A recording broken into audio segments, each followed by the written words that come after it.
je suis fondateur de l'entreprise Entomon Nutrice. On est spécialisé dans l'élevage des insectes et c'est à travers les insectes on produit de la farine pour remplacer la farine de poisson. Cette farine qui sert à l'alimentation animale, notamment le poulet, l'aquaculture, même les animaux domestiques.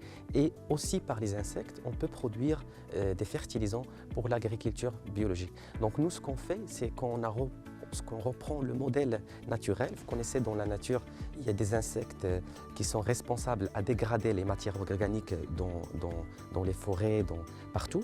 Donc ces insectes-là, ils dégradent ces matières. Cette matière, ils deviennent des fertilisants. Et ces insectes eux-mêmes, ils deviennent de l'alimentation pour les oiseaux, pour les poulets dans la nature. Donc ce qu'on a fait, c'est qu'on a repris ce modèle naturel et on l'a extrapolé sur un modèle industriel pour pouvoir produire les insectes en masse et produire de la farine pour l'alimentation animale à grande échelle.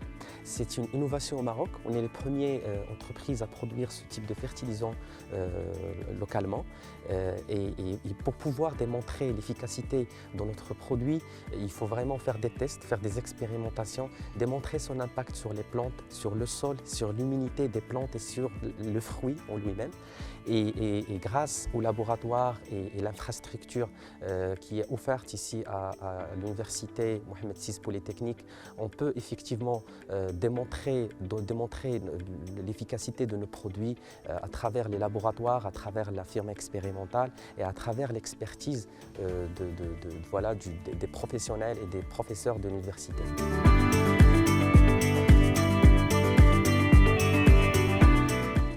Donc nous sommes des résidents à Startgate et nous sommes incubés dans divers programmes d'incubation à l'université Mohamed VI Polytechnique.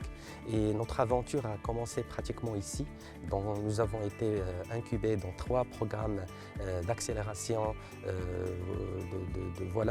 d'accompagnement pour pouvoir effectivement donner plus de visibilité et de la crédibilité pour notre projet. J'ai 12 ans d'expérience professionnelle, notamment dans plusieurs domaines. Je travaillais dans la banque, dans l'industrie pharmaceutique, dans l'automobile. Et puis après ce parcours, j'avais toujours l'idée de lancer mon propre business, mon propre entreprise. Et puis j'ai tombé sur un article de la FAO parlant de l'importance de l'industrialisation d'insectes comme solution et une alternative à l'alimentation animale. Et j'ai creusé dans cette idée-là pour trouver, et c'est un sujet qui est très important, qui est vital et qui touche principalement l'agriculture et surtout en Afrique.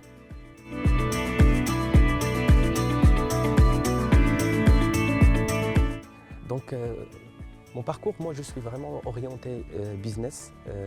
Je ne suis pas scientifique de formation, mais j'ai vraiment des bases entrepreneuriales. Je suis quelqu'un de résilient et ce n'est pas vraiment nécessaire d'être dans le domaine pour pouvoir lancer son entreprise.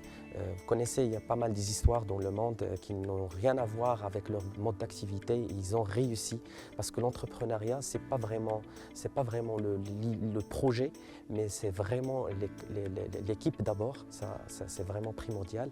Et c'est la capacité à être résilient et avoir une approche action et une approche solution. J'ai 12 ans d'expérience professionnelle, notamment dans plusieurs domaines.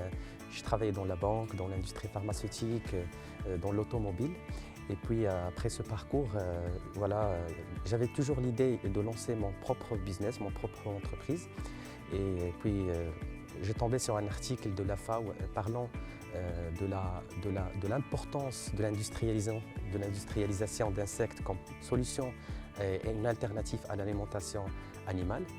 Et j'ai creusé dans cette idée-là pour trouver, et c'est un sujet qui est très important, qui est vital et qui touche principalement l'agriculture et surtout en Afrique.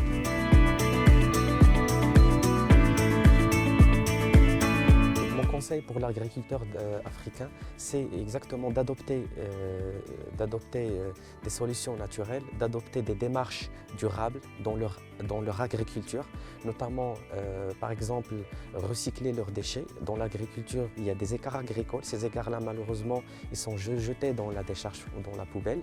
Mais ces écarts-là, on peut toujours les réintroduire dans la chaîne alimentaire, par exemple les nourrir aux insectes et produire son propre fertilisant et produire son propre alimentation pour leur poulet et pour leur animal.